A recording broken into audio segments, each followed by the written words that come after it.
first year of this, as Stephen said at the intro, I've kind of done every single year of it. But the first year, it didn't run just across a bank holiday weekend. It ran in the midweek as well, and I was sort of, no one knew who I was back then. And so I got the Thursday lunchtime slot.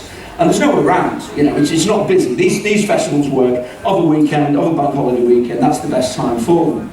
And so I'm there, and there's about kind of 14 people in the place, and it's a room about the same size as this. And this guy comes in, so I'm doing a bit, I'm cracking away, trying to entertain people. This guy comes in, he's basically where that gentleman with the check shirt is there, right? So we sort of, you stand up to one so everyone engage, what an interesting story this is. So where that gentleman is there, right? So this guy comes in, now we're at a food festival, this is important, so he walks in. So rather than facing me, like that gentleman is there, he's kind of sitting, sort of looking over his shoulder at me.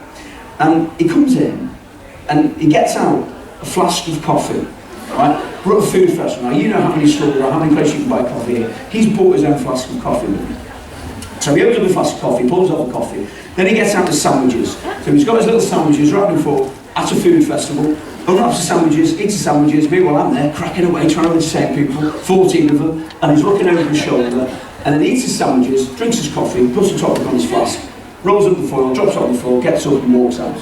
Right? Doesn't pay any heed to me. And I'm gutted, right? I'm sort of trying to make way, trying to entertain an audience. And so I promised myself then that if ever somebody walked out in the middle of what I was doing, I would heckle them, right? Just to warn you, if I'm boring you already. So I was telling this story at the Southport Flower Show a couple of years ago, and then this lady, after we finished it, she literally stands up and starts walking out. I thought, God, I'm so funny and witty. Here we go. I'm going to heckle her. So I said, was it something I said? Expect, that she kind of be a little bit embarrassed with her. And she honestly turned to me and she said, I'm just not finding it very interesting.